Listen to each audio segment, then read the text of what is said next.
Jacob Galea. How are you? I'm well. How are you? Very well, thank you.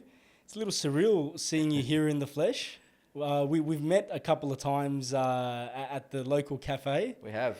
I was brave enough to come up to you and introduce myself a couple of months ago, and I think we've been going back and forth ever since then, trying to get this thing booked. Yep, absolutely. First and foremost, everybody knows you as a life coach, as a business mentor. You've got some real heavy hitting connections both in Australia and overseas, and you've worked with a lot of well-known people. But what I really want to get into today, before we get to that part of your career, is get to know you a little bit. What got you onto the path that you're on today, and really what motivates you to do what you do, because it's a very niche market, what you do. And based on everything I've read about you, the results speak for themselves. So first and foremost, before everything you built, who was Jacob Galea? Yeah, look, I was just an average guy, mate. Like I grew up in Fairfield. I went to Westfield Sports High. I was a martial artist, so I was trained in a black belt in Goju karate. And like honestly, I was just an average guy. I didn't know what I wanted to do when I finished school, and I was no one special. I didn't come from a special, trust fund family or anything. I was just like everybody that's out there on the streets tonight. Doesn't seem that way. Obviously, like looking at your life now, what was it though that motivated you? Obviously, you gain a lot of discipline from karate and martial arts. Yeah. So I have a feeling that's shaped a lot of your life and the discipline that you have today. So when you finished school, you said you went to Westfield Sports High. So you obviously were talented in the sports field. What was it that you played? Karate. So you went to Westfield Sports for karate? Yeah, I did. Okay, wow. And what did you do right after school? Was it the typical go to university, make the parents happy sort of thing, or? Way below that. So with a European family, it was get a trade and you'll have a job for life. So I didn't know what I wanted to do. My grandfather worked in a printing company. So my grandfather was telling me, Bill, that these printers make about $2,000 a week. Really good money. Back then, that would have been. Great money. Yeah. We're talking early 90s. Mm. So my grandfather got me an interview at this printing company, and I got a job as an apprentice printer, and I did a apprenticeship in printing. An apprenticeship in printing, was that a thing? Or absolutely. Okay. Yeah. So I was on the big web presses that printed magazines. Yep. So I basically left school and I worked in a printing company in a factory in Alexandria, and that's where it all started. And how long were you doing that? So I did my 4-year apprenticeship. Yep. And then at the age of 19, I met a mentor, and my whole destiny in life changed. Who was that mentor? So I used to work. So when I got off a printing press, I had ambition to get into sales, because I used to see the way the factory was laid out. The printing presses were down the bottom and the office were at the top. And I used to see all these guys every day, and these people and business women and business guys dressed really well, and Mercedes out the front and having coffees. And we used to look up and see that. And I used to say to my supervisor, I used to say, Bill, like, what do they do? And he goes, like, they're in sales. The stuff that you're printing, they sell that. And I said, I want to do that. And this guy was like, nah, like, you're a printer, man. That's your job for life. You're not going to be able to do it. So I seeked out a mentor, and I found a mentor because I was working in this pizzeria as a second job at night. I was always ambitious. That's one thing, that was key for me, was that I was always ambitious. I never settled for one job. I always worked 2 jobs. I understood the power of ambition, and I worked it really hard. So my mentor says, well, why don't you just go and find out how you can get into sales and give it a shot? So I did. And I left that company, and at the age of 19, 20, I got off a printing floor and off overalls and started wearing suits and shirts and ties and entered the business world. Sales originally? Sales, yeah. How did you meet your mentor? At the pizzeria. At the pizzeria? At my second job, yeah. At your second job? And how did you hit it off with him? Well, because you're a very confident guy. So were you always confident, or? Look, I think martial arts develops this this warrior's ethos about somebody that is very, very powerful. Very powerful. Now, I think I've always had a gift call it the gift of the gab or a gift of energy. I've always had a gift. I've always been able to walk in a room and people would be like, who's that guy? I always want to talk to you. But I didn't learn about that and learn to develop that till much later in life. That's exactly how I felt when I first found you at that cafe. I'll come in and see you at least once a week. Yeah. And you had this sort of aura about you, which kind of drew me to you. I just kind of had to come in. I just wanted to introduce myself and shake your hand, and like I said, you had the aura about you that drew me straight in. Yep. So you started in sales. Yep. What were you selling? I was selling print media.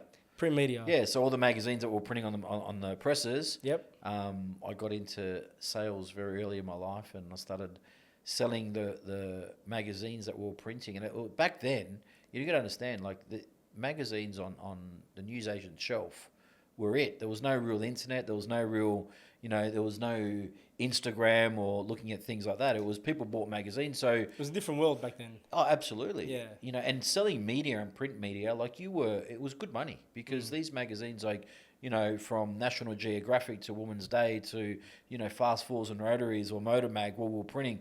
The company that I was at, they were called Hannon Print, and Hannon Print was the Ferrari of printing companies in Australia by far. Mm-hmm. So even when we went to do our apprenticeship and we went to TAFE, people were like, it was like a Ferrari person who went out in the motor field, like, oh wow, what a prestige. So I was always around prestige. And the Hannon family are a very elite family in Sydney and a beautiful, wealthy family. So I learned very quickly about wealth and watching wealth and how wealth moves through different corridors that I later learnt about. Would you say that motivated you a lot back then? Yeah, look, absolutely. Because obviously you're saying they come from they're a very wealthy family, and you've learned a lot about wealth early on in your sales career. How did that kind of shape the path where you wanted to go? Look, I think, Bill, you got to understand that people think about wealth different. Mm-hmm. People think wealth is Ferraris and Rolexes and material things. Sure, it is too, but when I talk about wealth, I talk about self-wealth, something that money can't buy. Tell me a bit about that. When I was looking at these guys in the office, I was like, why are these guys so happy? Why are these guys, like, they were going to these lunches and they were coming back and they looked good and they felt good. And I was looking for, at that time, I didn't know what it was. But I was on a quest and searching for something that was way deeper than what material stuff could ever buy you. So it wasn't the materialistic thing that kind of attracted you to it originally? Well, no, it wasn't back then. I didn't know that back then, right? What I was doing was I was following intuition. One thing that martial arts taught us, especially through meditation, was how to follow your intuition. I've always been really good at that. And I was just following my intuition because my mentor said, what's the worst thing that can happen? It doesn't work out. You go back on a printing press, right? But what if it does work out? But follow your intuition. There was this thing inside me that said, just go have a go. Just do it. I knew nothing about sales. I knew nothing about how to sell. I knew nothing about business. But I had to go.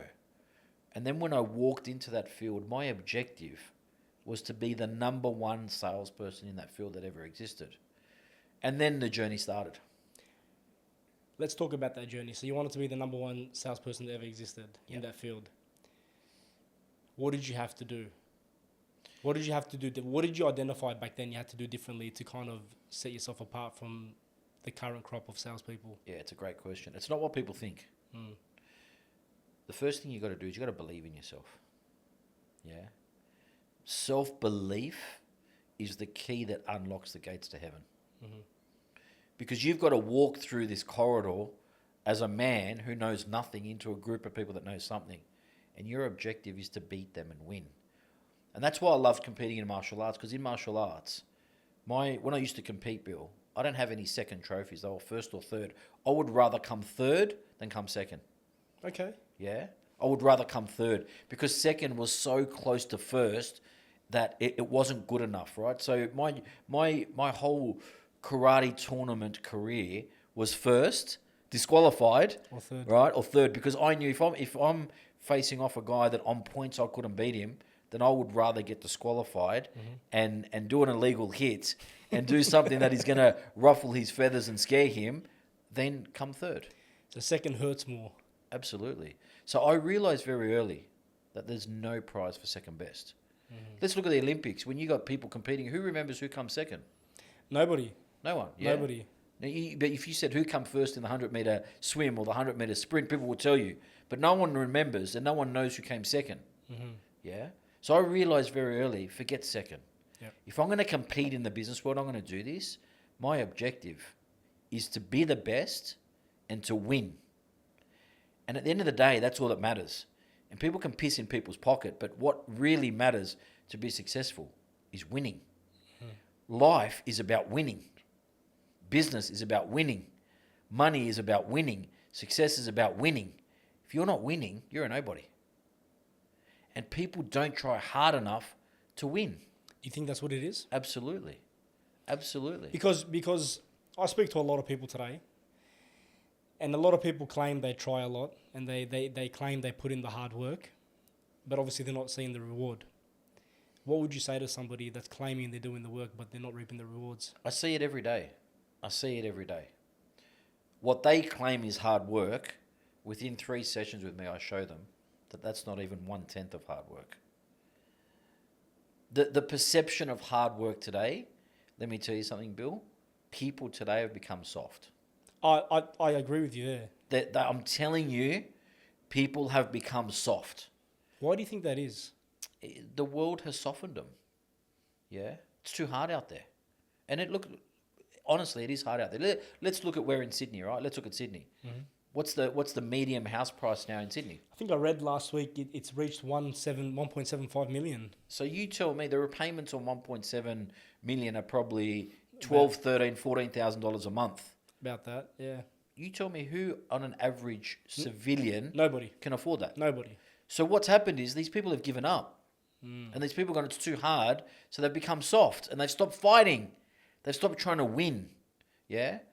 I know people there's people that are on $14,000 a month in salary. Yeah? In salary? Yeah. There's people that make $14,000 a day. The difference is mindset. The difference is belief. Is that there's no difference between you and me, except what differentiates us is the way I think, the way I feel, and the way I move. Yeah, if I'm hungrier than you, I'm going to get fed first, right? The hungriest lion in the jungle eats first.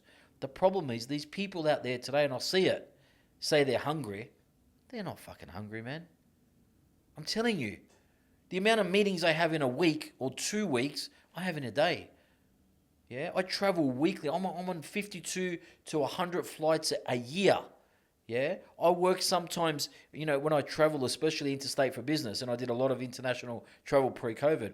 I'm doing 9 to 14 1.5-hour sessions a day, back-to-backs. I got people that I work with that stress out running one company. I'm an advisor to 17 companies at the moment on retainer. I run 17 of them, and I'm across all of them. And yet these guys are busy. They're not busy. They're soft. And I don't mean soft as in muscular soft. The world's made them soft. Their soul, their inner strength is soft. They're not willing to go to battle, to fight for what they really want. So then they get who they really are. Life is a reflection of who you are. Your outer world creates your inner world. Yeah? I get so many people around the world inbox me. They come up to me and talk to me about and see this brand that I've got online, which is phenomenal, right? But it's taken me 25 years to build. Doesn't happen overnight. People ask me, what does it take? People are looking for this magic pill that I'm going to go, here, this is what it takes to be successful. There isn't one. There isn't one. Now, there are some exceptions to the rules. Yeah? Some people are born out of money. Some people have an easier pathway. Some people, whatever. But the general rule is if you want to make it, you have to learn the secrets to success. And the secrets to success are old school. Like old money that we see being posted everywhere. Now, there's a language and a sophisticated elegance to success that people have forgotten about. Do you think social media and the way people view the world plays a role in that, in making everybody so? Because if you're not careful, and you jump on social media, whether it's TikTok, Instagram, all that sort of stuff, people show you 2-3% of their life. They show you the wins, right? They show you the ups. They never show you the downs. They never show you what it takes to get there. They never show you the 10 years, 15 years. Everyone's an overnight success essentially on social media. You think that plays a big role? Absolutely. For the weak mind. For the weak mind. For the strong mind, absolutely not. Absolutely not. That's why I tell people you have to be very careful what you read, what you listen to, who you spend time with, because you become a product of your environment. Yeah? Now, the problem with social media, if we're going to talk about social media, I'll tell you the problem. People go on there and see all this stuff and want to be all that stuff, want to have all that stuff, but don't know what it takes to get all that stuff. They want it now. Right? And the world we live in and the algorithms that people are scrolling through quickly, you're spot on. They want it now. It doesn't work like that. Yeah? There is a process to success, and the world's forgotten about it. And it's hidden it under a rug, and it's built this fake world of this is what success looks and feels like, which is a load of bullshit. The first thing success is, Bill, it's internal. If I own my internal world, if I own my internal success, then I own my outer world. The problem is most people are owned by their outer world, not their inner world. Owned by how people perceive them? Yeah. What people say, they're scared of if I go open that business, what will my brother-in-law say? If I go do that, what will my mother-in-law say? Who gives a shit? What do you want to do? People have lost the gusto, the heart to do what they want to do. It's almost like everyone has self-esteem issues nowadays. 100%. When I grew up, I never heard of mental illness, mental wellness. Never. Ever. Now, you get coach 17 different companies and advise 17 different CEOs, and we deal with this every day in the work. This worker's not coming in today because they're mentally unwell. No, they're just fucking weak. They're weak. And it's not their fault. It's actually not their fault. It's the conditioning of the public and the puppet masters and the governments that have fed them crap to make them believe in a mirage that doesn't really exist. So they become weak. Yeah. Then when they become weak, what happens? That there's a saying that we say that there's a Chinese business proverb that says the fish rots from the head. Yeah. Everything starts in the mind, including in a business. The fish rots from the head. When I go in the business, the first thing I look at is the CEOs, the CFOs, the COOs, and I fix that first and work with that first before we go down. Because everything starts at the top. That's why we're built like this and our mind's up here and our mind's not in our knees. Because it's all here. Yet, let me ask you a question. Where in your whole life did anyone ever teach you where to use your mind? Never. Really. Where in your life do you sit with your children and teach them visualizations, affirmations, the power of internal self-growth? Really, besides prayer? Probably nowhere. Probably nowhere. So we have a world of 8 billion people, and there's probably 7.9 billion of those people that aren't even taught how to use the mind. Like, really? Where the mind is the most powerful tool and weapon on the planet, yet nowhere are you taught to lose it. There's nowhere when you went to school, tell me, in primary or high school, did you have a subconscious mind class? No.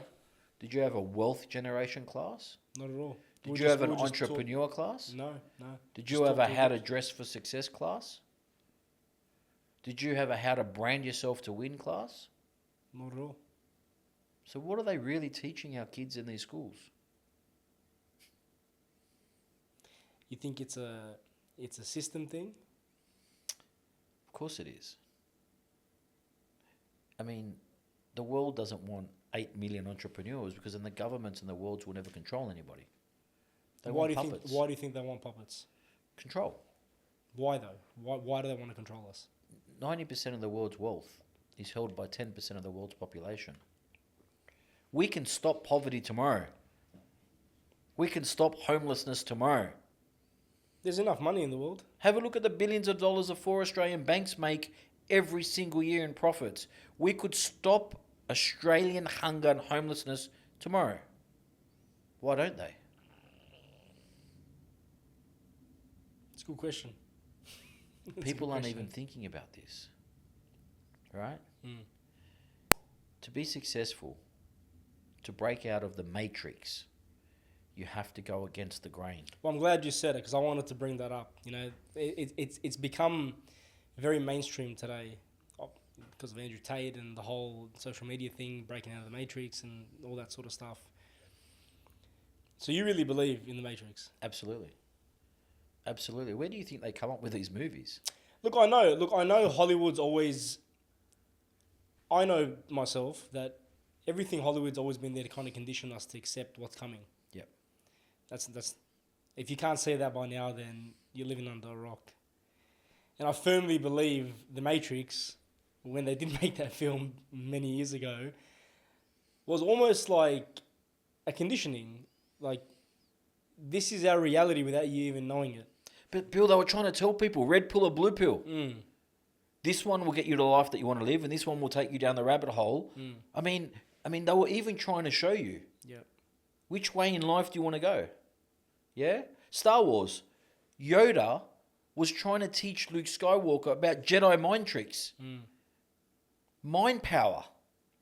Now look at it. Now they've had all these movies about, Will Smith in all the UFO movies that they've done, and MI2 and all these things. Yeah, Tom Cruise now with Mission Impossible talking about the entity. The entity is ChatGPT. They're talking about. Yeah, in all these alien movies. Now the Pentagon is released after all these years. All these pilots saying that they've literally seen these things in the air. Now it's being released. This is classified documents. Yeah.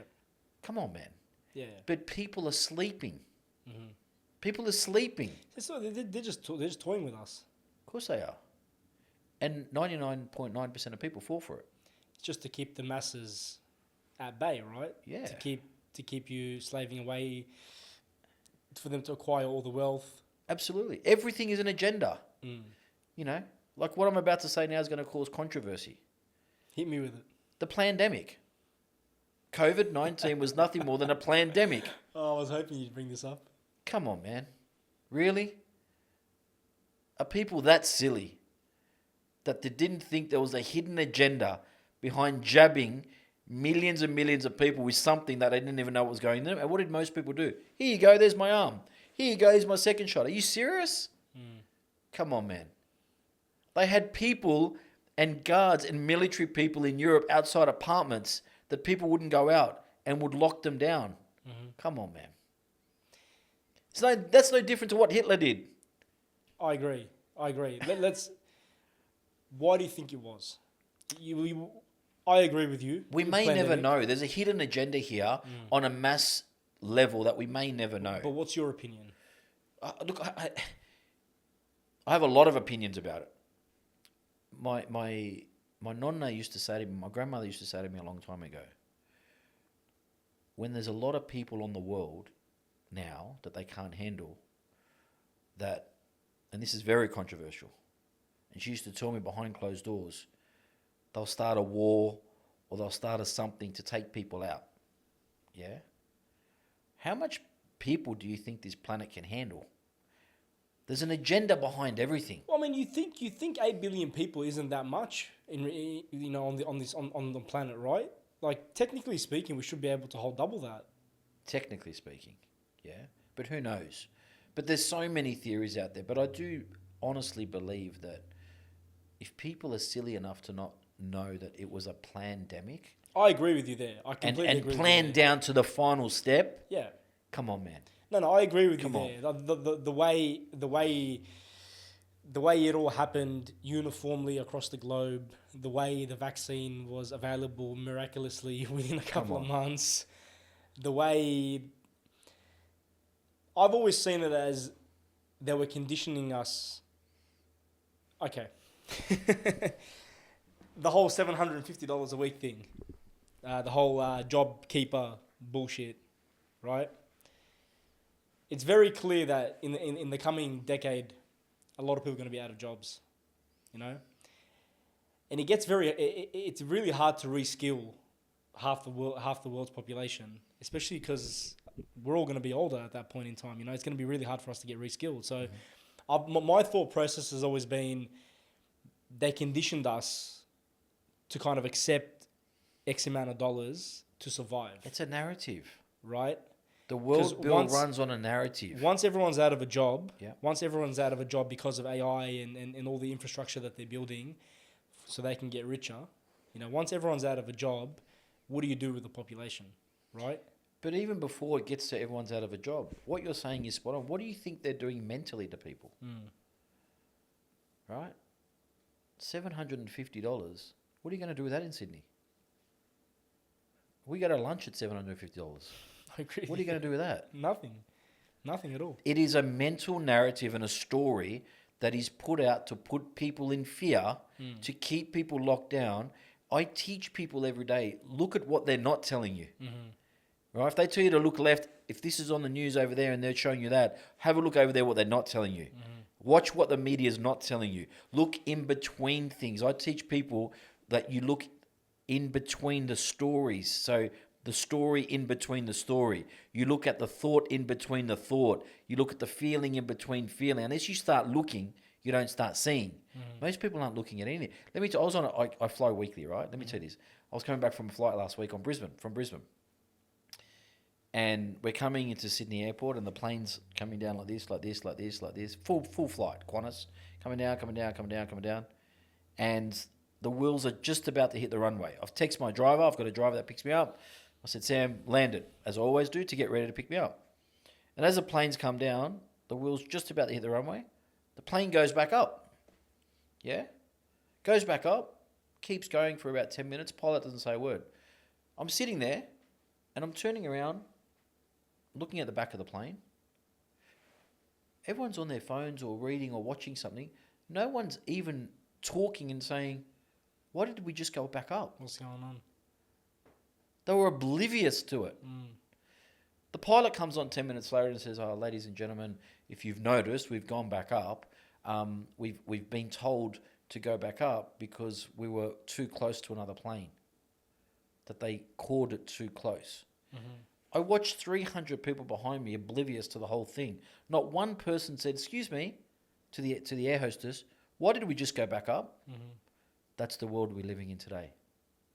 No one is saying, excuse me, why did that just happen? Excuse me, why are you trying to jab 8 billion people? No one's asking. They're just following. We have created a world of sheep, not a world of leaders. We've created a world of sheep. You do what they say when we say. And what do most people do? Okay. Do you think it's going to get worse over time? I mean, define worse. I think it's worse now. Because the way I see everything, the way I see the West at the moment, it's just going downhill. You know, rapidly. Where Australia is today compared to where it was 2 years ago, and I know this because 2 years ago I was looking internationally. You know, should I relocate my family? The West isn't the future anymore. As sad as it is to say, you know, I was born here, raised here. I love this country. But just as my parents left Lebanon to come to Australia to give us a better life, I've had this urge, this feeling over the last few years that we got to do the same to give our kids a better life, because I just feel like the West is rapidly declining. So 2 years ago, I was having these thoughts like, should we relocate? You know, where could we go, etc., etc., etc. We didn't make the move at the time. But I look back now and I say, shit, Australia's declined rapidly in 2 years. Not just Australia, the West in general. That's what I mean by worse. Like, if it's gotten this bad in 2 years, I can only imagine how bad it's going to get over the next 5 or 6 or 7 years. Yeah. What do we do? You take control of your inner world, your mindset, your emotions. You deconstruct psychologically who you are. This is what I do every day for a living, by the way. You deconstruct your psychology, your whole belief system. You throw everything out of your mental filing cabinet that you believe in. You throw everything out you've ever been taught, and you psychologically reconstruct who you are into the person that you want to be. Not into the masses, which is the 80% of people on the planet. into the person that you need to be to give your family what they need to have to do what they need to do. This is the problem with the world. Ready? Now we start the podcast. Here's the problem. You ready to get warmed up? Let's go. Too many people's mind is completely constructed in negativity, fear, and disaster. The whole thing to changing location, okay, sure. If there was a better place, Bill, everyone would go to that same place. Okay? If there was one place that's better, everyone would go there. Changing location is actually not the answer. Okay. The answer is changing your inner world and your children's inner world, so no matter where you are around the world, you become successful. Mm-hmm. You drop me on a helicopter, any country, I'll be successful. But what about the limitations of the countries? There are no limitations. The limitations are yours. Every country has limitations and possibilities. Mm-hmm. Yeah? Every country has limitations and possibilities. It's called duality. I write about this in my book, Birth of the Super You. Every positive has a minus. Every sun has a moon. Yeah? Every yin has a yang. Every black has a white. The limitations that you talk about are inside you.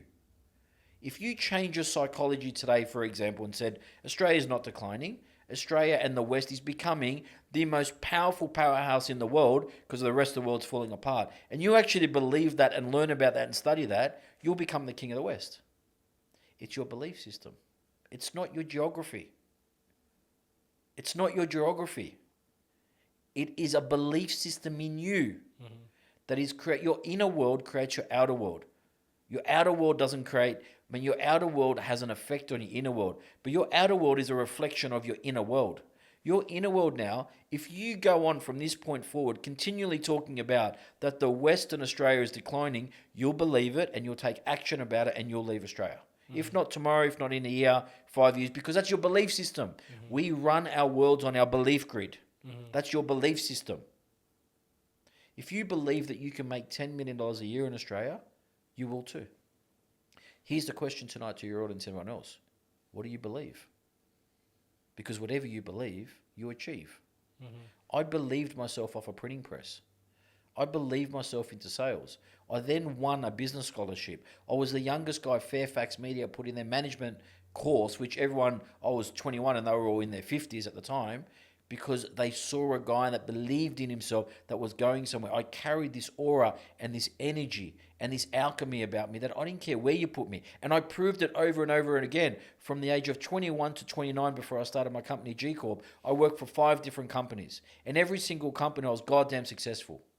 I was the number one. I was 26 years old making $250,000 base salary plus bonuses. Back then.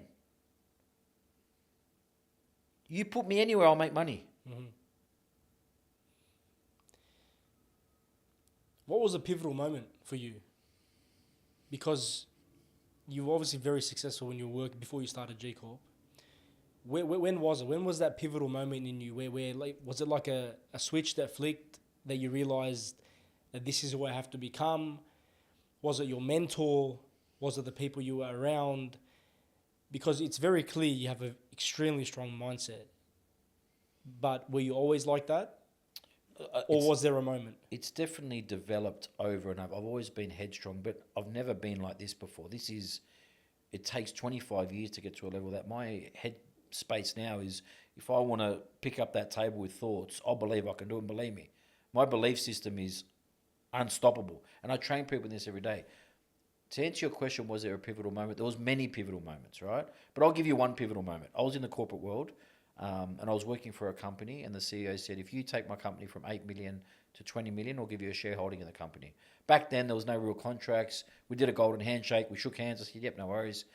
I went, and after 2 years, I built that company from 8 million to 25 million. I sat at the boardroom table with the CEO and said, I'm ready for my equity now. I'm ready for my share. And he said, oh, look, I've got some bad news. There was a board that bought the CEO out a week before, and my shareholding agreement verbally just got thrown out the window.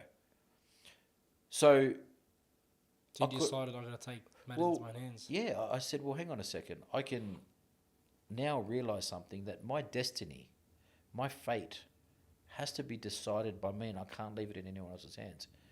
I could have gone and got another job tomorrow in the space for a competitor and made 300 grand a year because I was bringing in good money. I had great clients. I had great connections. I knew the formula. I worked it out. So then I was in a CEO group in Sydney called Tech, the Executive Connection. And we'd go once a month with all these CEOs and we'd talk about business stuff. And I was telling the guys in my group what happened. And one of the CEOs said, don't worry about it. Why don't you come and consult for me and train my sales team in what you've been doing? Now, none of my family ever had a business before, never had an ABN, never worked for themselves. They all worked for other people. I didn't even know what sending an invoice was. That's how naive I was. And I said, what do you mean? And he goes, now remember, I've gone from 250 grand a year. And he's gone, just come and work with us and train my sales team and you consult to us and you send us an invoice every month and we'll pay you. And I said, how much? And he said, oh, we'll pay you $2,500 a month. I said, yes. I'll give it a go. Because I had what's called a just say yes attitude. When an opportunity comes your way, I just said yes. Yes, all right, let's do it. I dropped my salary by, you know how much money? 300 grand, you said? Yeah, down to 24,000 a year, 25,000 a year. At what age? One client. I was 27 years old, 26 years old. Okay. 27. But let me tell you what happened. I went in there and I focused and I put absolutely everything I had into this role.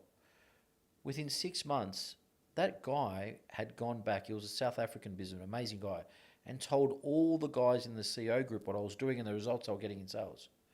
Within 6 months, I had half that room, those CEOs on retainers, and now training their sales companies. So this was the birth of G This was Corp, the birth of essentially. G Corp, right? And G Corp was born, and I worked it out. The formula, for me, it's not for everybody, was to take destiny in my own hands and take my gift and train other people with my gift on these taking techniques from the battlefield to the boardroom and teaching people how to win. And that's how G Corp was born. So what were the early years like? Oh, tough, man. I remember early years of the business, I didn't have money to pay my credit card. Disaster. You got to remember back then, and it's funny, you know, mid 90s, I went to see this Italian psychic, and I was telling her about the business. She said, "You're 10 years before your time, son. You're 10 years before your time." I'm like, no, I'm going to push this business now. You're 10 years before your time. She was right.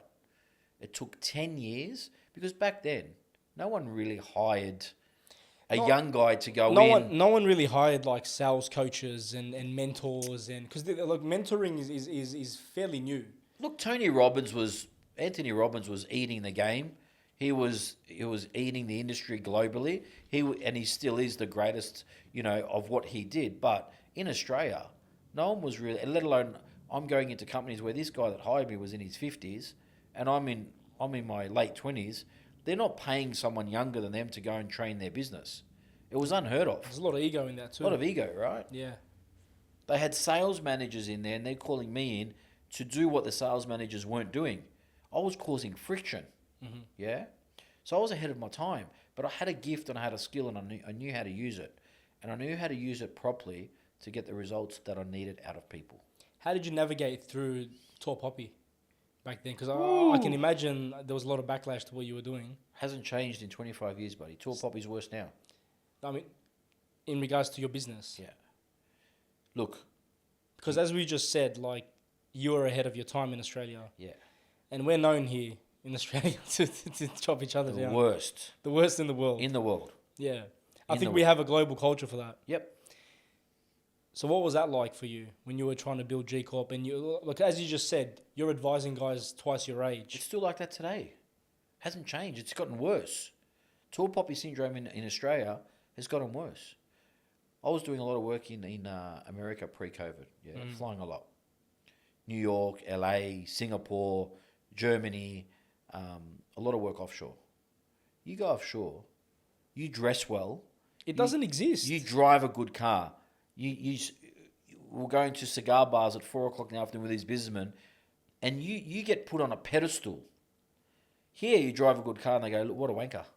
Well, I hear they say you must be a drug dealer. Must be a drug dealer, or you dress well and they're like, who does he think he is? Yeah, over there it's normal. It's especially America. It's a land of motivation. I felt that in New York and I felt that in Dubai.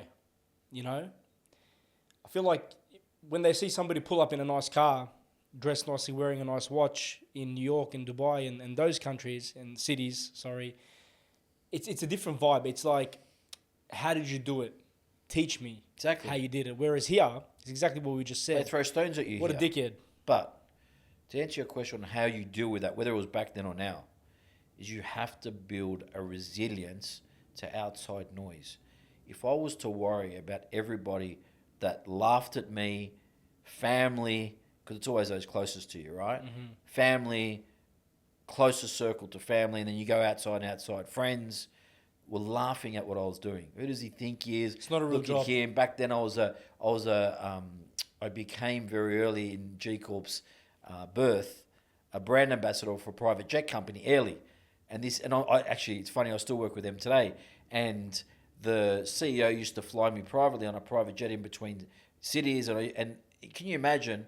I'm just started my company, and I just got on social media, and there's photos of me dressed well on a private jet. How many people said, "Look at this dickhead"? Yeah, look at this dickhead.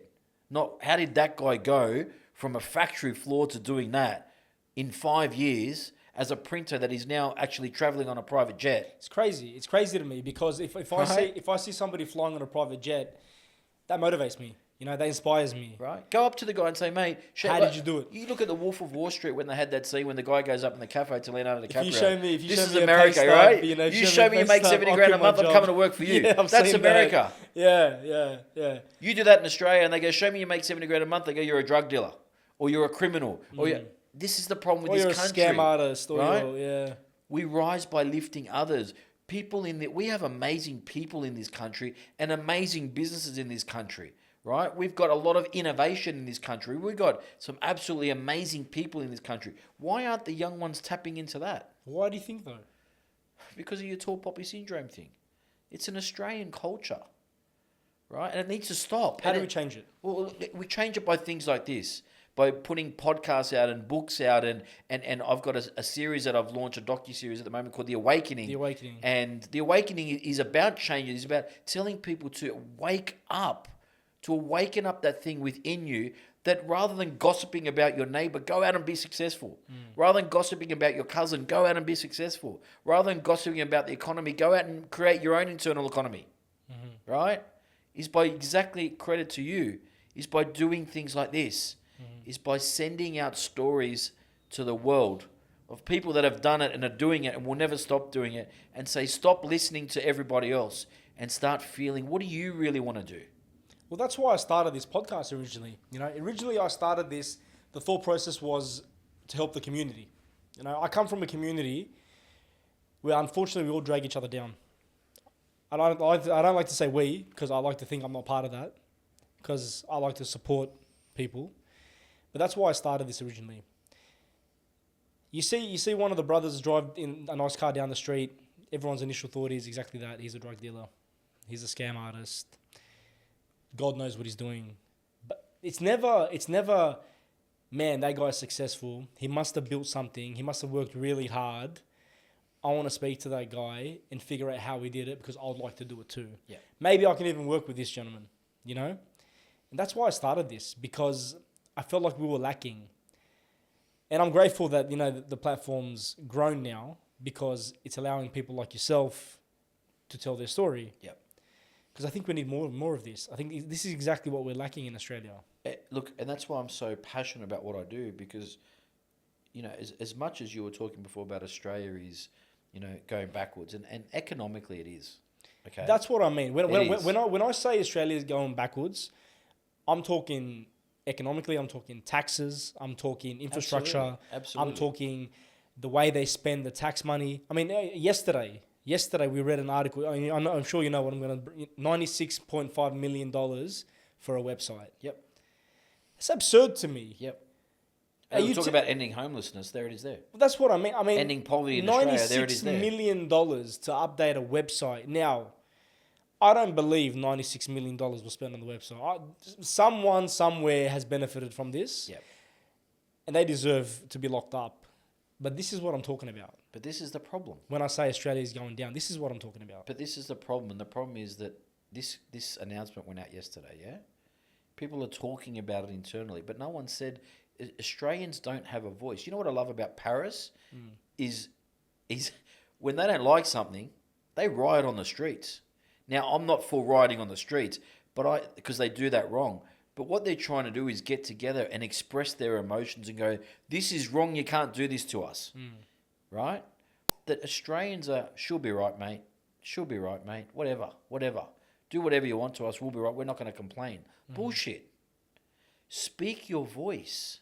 That's the problem, right? Speak your heart. Because nobody speaks up. Like, this thing happened yesterday, and what are they going to do? The money's already been spent. People think I can't do anything about it, right? but we can do something But about of it. course you can. Unity and getting together as a brotherhood, as sisterhood, as people that can get together and embrace arms in a beautiful, safe way, and say our voices and our actions can make a difference, can change not only this country, but the world forever. Because the good thing, Australia it's a phenomenal safe place to live overall in the rest of the world. We don't have bombs going over. We're away from the rest of the world. We're quite, okay, we've got to get some crime under control like a lot of other cities, but it's got a lot of innovation. There is a lot of great business people coming out of Australia.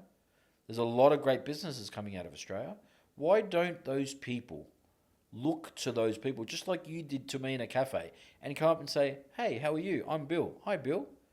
And start I say social media is really funny, especially like when you talk about LinkedIn or Instagram, or that I say everybody's connected, but no one's connecting.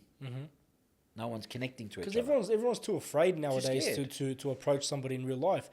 But I'm grateful I grew up in an era where we didn't have social media. When I was growing up, there was no Instagram. If we had to approach people physically. And I'm glad I still have that. And I'm trying to teach that to my children. I don't want my children to be relying on social media to make connections, because real connections are made in person. But you have to teach your children, and this is what I tell a lot of people, to be thinkers and deep thinkers. We have lost the art of teaching people to think deep. It's a reactive community, right? You've got to teach people to slow down and think. What moves fast crashes fast. People are trying to make decisions and they're trying to move quickly and they crash quickly. Slow down, stop. There's something called the power of the pause. Slow down your whole nervous system and go where your new favorite words are. Let me get back to you. Let me think about that. Again, the thought, there's power in thoughts.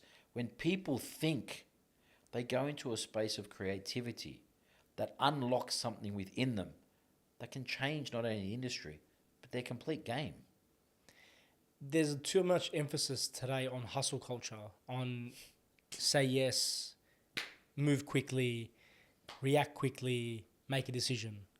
I haven't heard anybody with your influence talk about pausing or thinking, let me get back to you. It's the opposite. And that's what I'm saying to you. These poor young ones of today are completely confused. They're watching these Instagram stories, or they're watching these ads going up about, hustle and hustle and hustle and hustle. Hang on. What about the 50 other things you got to do? Who's actually even teaching you how to hustle? Do you even know how to hustle? Do you even know what hustling is? For me, it almost feels like they've got everybody chasing their tail. Yeah. Like they've got everybody believing they're busy, but really they're not achieving anything. Yeah. They're just running around frantically like, I got to go do this and I got to go drop this off. But what are you achieving? Like, what? Are you making money? Are you building your... Like, what are you doing exactly? Exactly. I asked pre-COVID, I was doing a lot of motivational talks. I've spoken around the world. I've spoken in Germany in front of 10,000 people. I've spoken from New York to LA. I did a lot of work in America and a lot of speaking events in Australia. And I always say on my talks, Bill, I don't understand human beings. And I say, hands up in the room who's ever built a house before. You get a small 10% of the room that's built a house, right? If you get a mature crowd. And I said, did you engage an architect? And they would go, absolutely. And they go, how much did you pay that architect? And a good architect in Australia could be anywhere from $20,000 to $200,000 plus, Okay? I said, so you paid that amount of money for an architect to design a plan on exactly how you want a house to build, where you want the bathrooms, where you want the pool, where you want the... They said, absolutely. I said, great. Now keep your hand up in this room. Who spent that amount of money building a plan for their life? Nobody.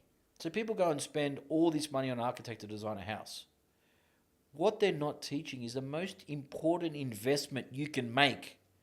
Right? I watch all this stuff that you're talking about out there today, and what a crock of shit.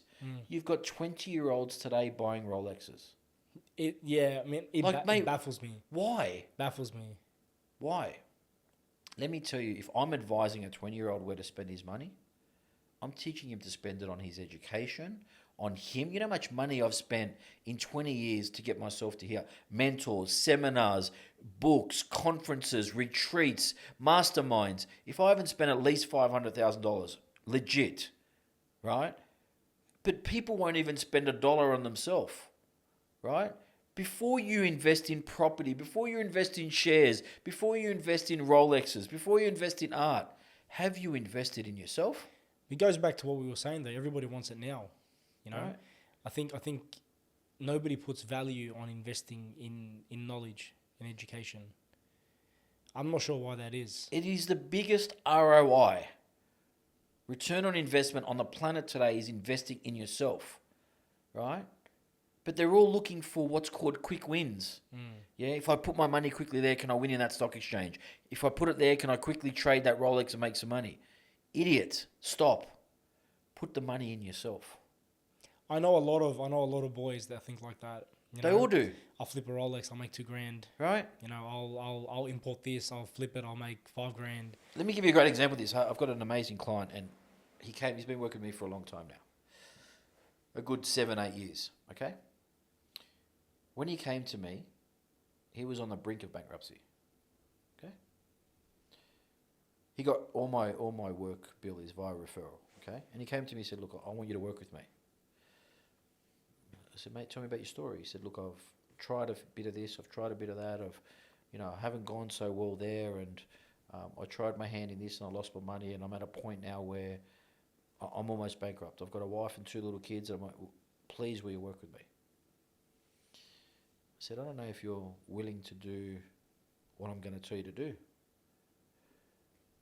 He said, no, I promise you. He goes, I don't even have the money to pay for you, but I'll borrow it off my father-in-law. You just tell me what your fees are, I'll pay for it, and then I'll get back. He's been working with me for 7 years, right?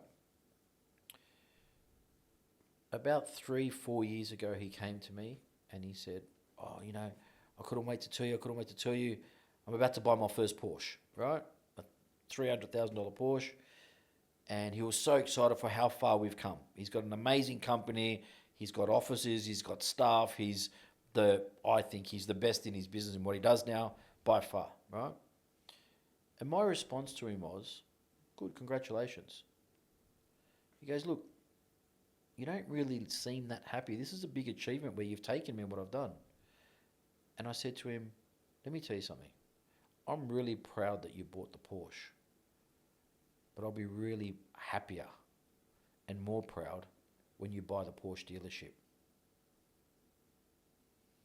You see, Bill, there's different levels in thinking.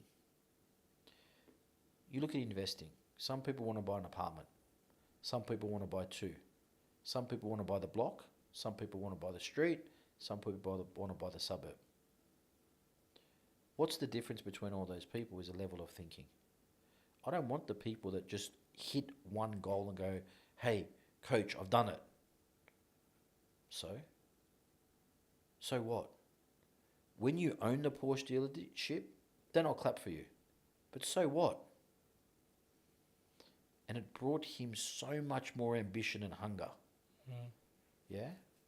And now he's achieving things beyond the beyond. On a level that no one's ever spoken to him like that. Success is not what people think.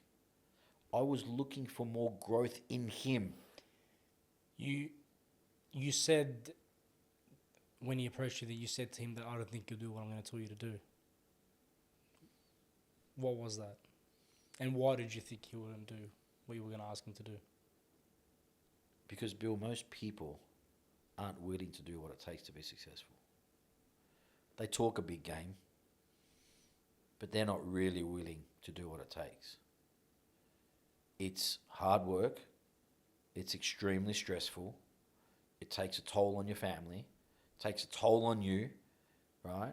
It is an unknown world, not knowing where your next paycheck's coming from. You got assets on the line. You could lose your house and cars at any time, right?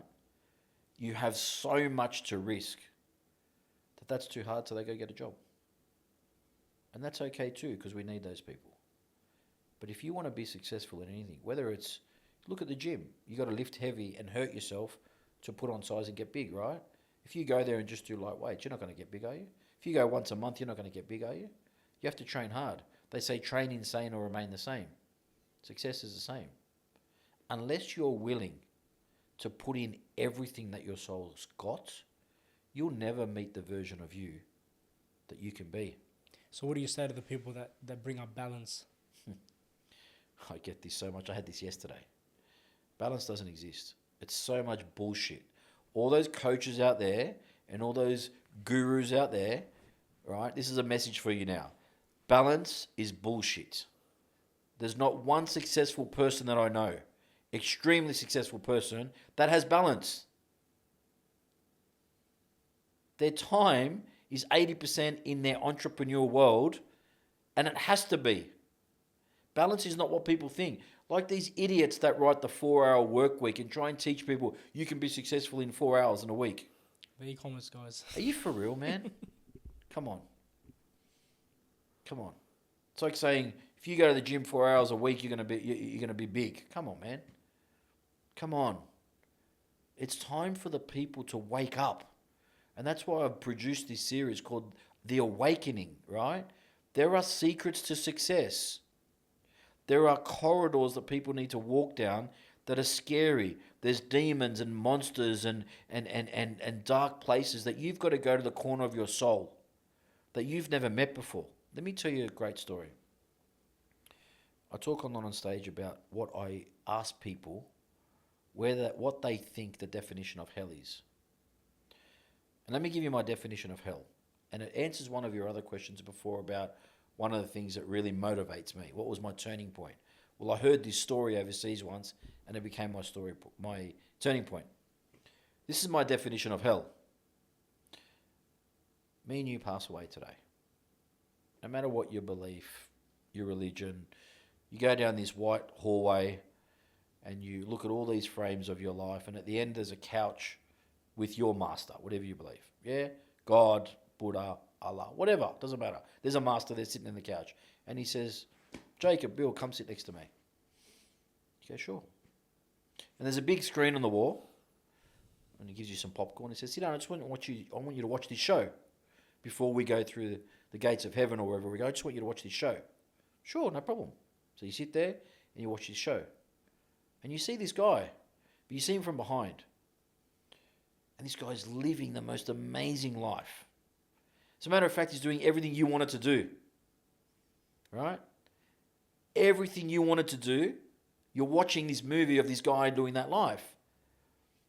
And this goes on for an hour, and you watch this amazing, amazing, amazing video. And then it finishes. And you turn to the big guy and you go, that guy was pretty cool. That was pretty cool. What was that about? And he goes, my friend, that's the guy you could have been. That's my definition of hell. That I don't ever want to leave this planet. I've got goosebumps telling you this. I don't ever want to leave this planet as the guy I could have been. I'm going all in, man. I'm squeezing all the juice out of the lemon. I'm giving it everything I've got. So no one can say that guy never gave it a go. And everyone's limits are different, but I'm going to go as far as I can go. Because I'm never going to get to the end of my hallway there with my God and he says, that's the guy you could have been. Not in this lifetime.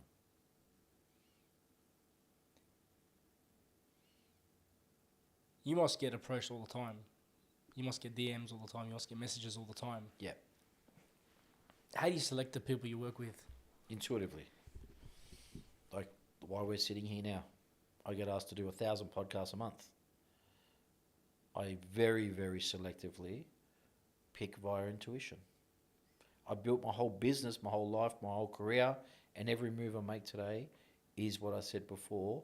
Slow down, go deep into thought, let me come back to you, and I move only now on intuition. And the problem with the world today is the world still favors intellect over intuition. Again, let me ask you a question. When you grew up, where did you go to school, TAFE or university, and learn about intuition? We didn't. You didn't.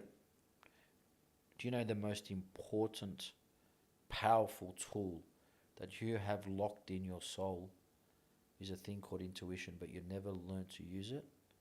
Like, are we serious in 2025? Really?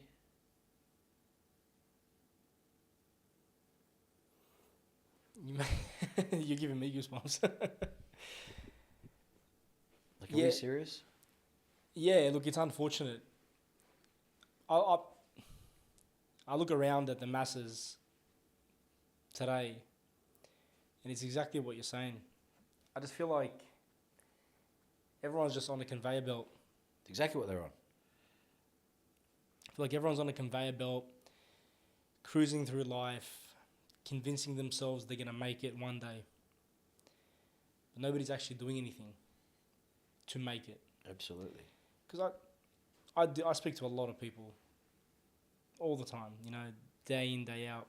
And everyone's got this vision of their future. Everyone's got this idea that one day I'm going to be successful.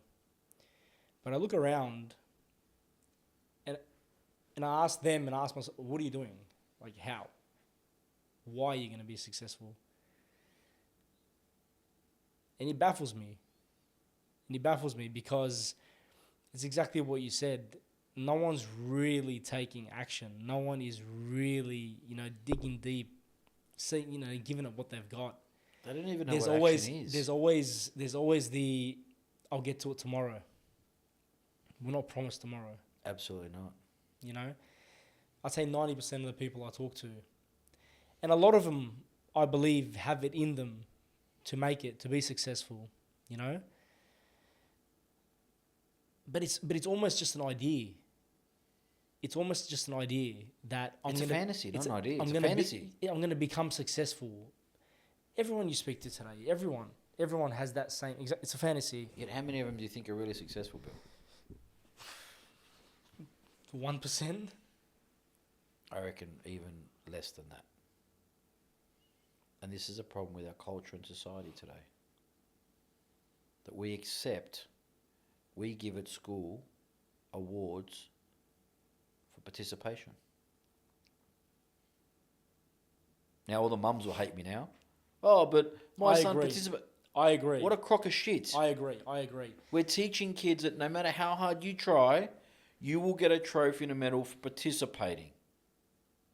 What do you think happens to these kids when they go out in the real world? What do you think happens to these kids when they go out and they've got to make money to feed their family and pay their bills? Do you think their work gives them a participation award? I've never heard something so ridiculous in my life. A participation award. Really? Again, we're not teaching people to win, to fight, to go and get what you want. And you know the funniest thing about the human soul? It can achieve anything. You really believe that? More than the air that I breathe. So you firmly believe that it's all a mindset. Mindset's not the only thing. What about energy? It's a combination of mindset, thoughts, words, feelings, actions, right? This is the, if anyone wanted to get anything out of this podcast, is that they have to understand this. Your thoughts, your words, your emotions and your actions all have to be in alignment. Mm-hmm. I say it with such conviction, and that's why you say you really believe that. I'm a guy that came off a printing floor, press, who now coaches the guys that run those companies. The reason I'm asking you is because the way I've been reading a lot lately, and the way we talk to ourselves what I've been discovering over the last 12 months is the way we talk to ourselves is almost make or break. You know, like if you have a shitty year and you talk to yourself, your inner self, and you're telling yourself you fucked up, you screwed up, you lost, you're a failure, why me? It almost becomes it becomes a reality, Of course. right? A lot of the reading I've been doing lately falls back to affirmations and talking to yourself positively, you know, energy. It all starts with how you talk to yourself, almost like But what? we have a saying in our religion, right? Yeah. Where you can ask God for everything in the world, right? So when we pray and we ask God, you know, please open this door for me, etc., etc., etc., whatever you're asking God for, that you really have to believe that it's going to happen. Mm-hmm. Otherwise, it's not going to happen, right? So prayer's about belief, right? Yeah. Okay. So what I've been learning over the last 12 months is it's all inner energy, right? It's all how you talk to yourself. So when you say talk to yourself, this is important. I want to press on this. Yeah. Affirmations and talk to yourself. Mm-hmm. What is actually happening? Why does that work? I want to give your audience one of the secrets. Everyone talks about affirmations. I mean, I coach affirmations every day, but no one actually tells people what an affirmation actually does. And when you talk to yourself, what it actually does. What does it actually do? Tell me. What do you think it does? For me, I'd like to think it rewires your brain to think a certain way. And when you think a certain way, you act a certain way. And when you act a certain way, things just start happening, you know? Words are codes. Every time you say an affirmation with belief and emotion, you're running a new code through your system.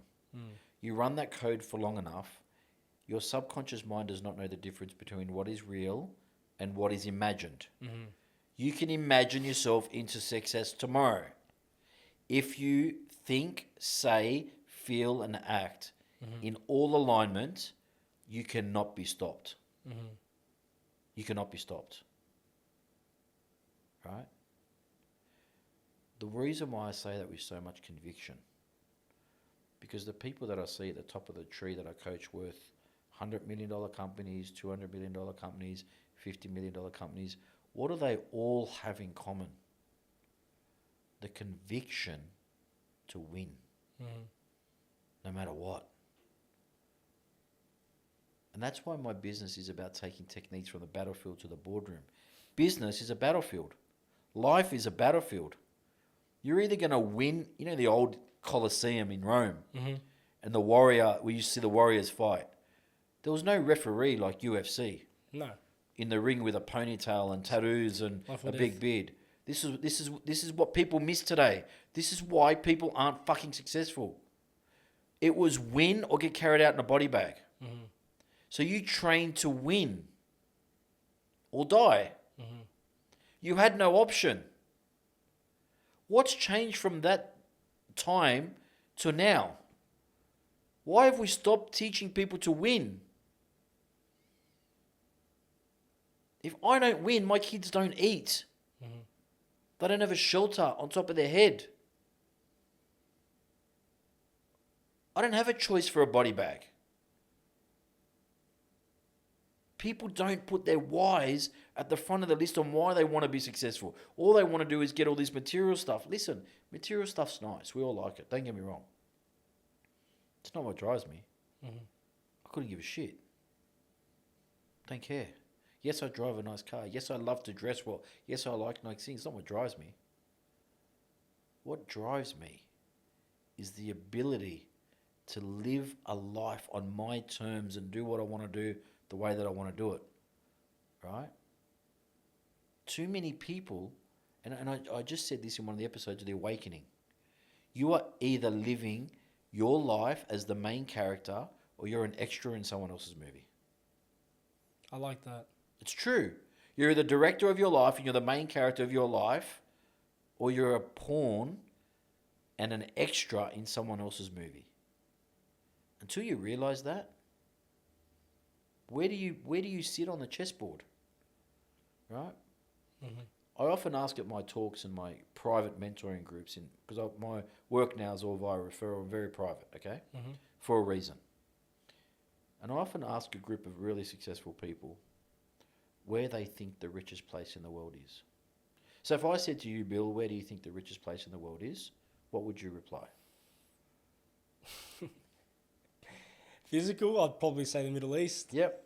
So people do, they say Dubai, Qatar, Monaco, But I blah, know what blah. you're going to say. Let me tell you what a lot of people aren't talking about that I talk about. The richest place in the world is any cemetery that you go past any day of the week. People go, what? Any cemetery? Go to Rookwood now, and it is the richest place that you are standing on by far. People go, why? And I say, because that's where hundreds of thousands of people are buried that took the most amazing business ideas, cancer solutions, business innovations with them to the grave, and that money's buried with them underneath because they never had the courage and the balls and the mentor to go and bloody proceed in this life and chase that dream, so they buried it with them underground. Most people's dreams stay within them. Buried until the day they die. You know, there's a saying that says most people live till 75, 80, but die at 25. It's so true. Yeah. So true. So true. I mean, you just look around and no one's really living. You walk in Sydney these days, no one even says hello to you. No. You walk on the street, they look the other way. No, it's unbelievable. You can dress well, look well. I walk into a lift in a building and say to people, hi, and people go, like, why is this guy talking to me? Good morning, how is everyone? Like, why is everyone so upset? What's wrong? Did you wake up this morning? You're lucky, because someone didn't. Right? Mm-hmm. Reality's been lost, man. But the richest place in the world is any cemetery that you walk into at any time, because the most amazing business solutions, wealth ideas, everything are buried from thousands of people that didn't have the courage, the balls, the wisdom, the mentors to have a go in their life. Ain't going to be you and me, buddy. When I go under, there's nothing left in me. That lemon has got not one more squeeze of juice in it. I'm going to give this life everything I've got. Now, not everybody has to be a multi-billionaire. Not everybody has to be a millionaire. But everybody has to be the best version of them. Just be the best at what you do. I don't care if you're a painter, a cleaner. I don't care what you do. Just be the best cleaner. Just be the best painter. Just be the best actor. Right? I don't care what you do. Just be the best. Right? Too many people living average. Too many people are bowing down to this thing that's overpowering them, that they're trying to be someone that they're not because their mates are doing this and their friends are. Who cares? My question is, who are you? What are your goals? What do you want to achieve? What's your legacy that you want to be remembered when you leave this planet? Most people don't even know what legacy is these days. I don't think many people think about their legacy. And again, let me ask you a question. A same question. Where in school did you and I learn about legacy classes? Again, we didn't. Why? Why isn't the New South Wales government having a class on mindset, subconscious mind, right? Wealth generation, legacy? Like, why? It's exactly what you said earlier, to keep us under the thumb. And it's not good enough. So people like me have to continue with their business and continue to put content out like The Awakening that gives people, because there are secrets to success. There is hidden information that the elite don't want you to know. There is. There is absolutely conversations being had in hallways and corridors that are so classified that the public will never ever know about it. But there are ways to access. You're talking above the government here. I'm talking, absolutely. You look at the 5 families that run the world, or you look at, the Rothschilds, or you look at the BlackRock companies of the world. There are secrets to success. Anyone can tap into that today. Anyone. You just got to know where to look. You just got to get the right connections. You got to go on the right hunting trips, and you got to know and invest in yourself. And when I went to America to work with an NFL player from the Green Bay Packers, or meet Gianni Russo from the Godfather movie, The Celebrity, I didn't have any business over there. They contacted me and said, "Oh, are you anytime in New York soon?" I'm like, "Yeah, sure, I'll be there in 3 months." Booked a ticket and went. I created the opportunity. How many people do you know today are creating opportunities? They're waiting. Mm-hmm. I've been in the media for a long time, and I've got a quote that Financial Review published in the BRW, and they still use it today, and the quote is, "Don't wait, create."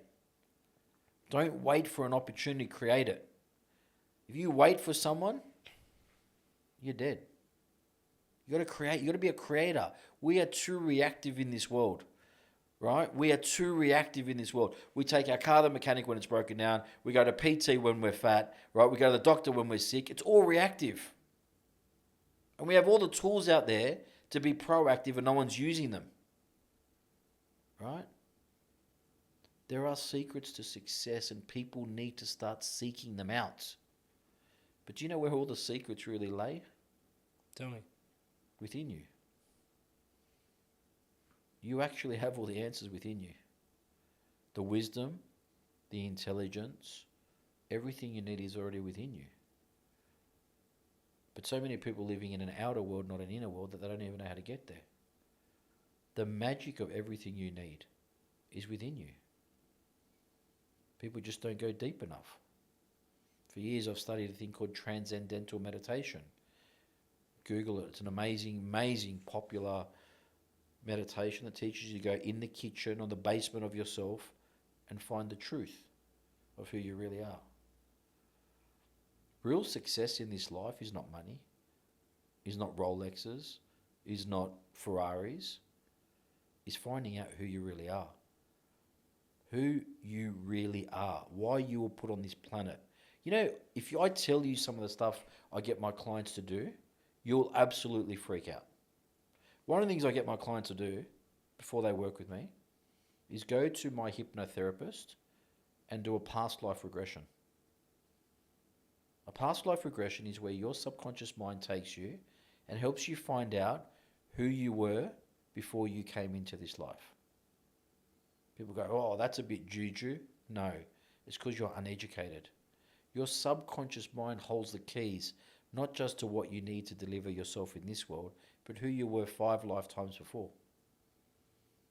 Yet how many people are talking about past life regressions at a dinner party? Oh, I mean, nobody's ever really spoken to me about it, so. Google past life regression, right? People aren't going into their soul. Real wealth is living your life knowing who you are. My job for a living is to help people remember who they are. Before they got put down by all the information and all the conditioning and all the jabbing and all the stuff that they've been pushed into, my job is to help people remember who they are. What's the most important piece of advice?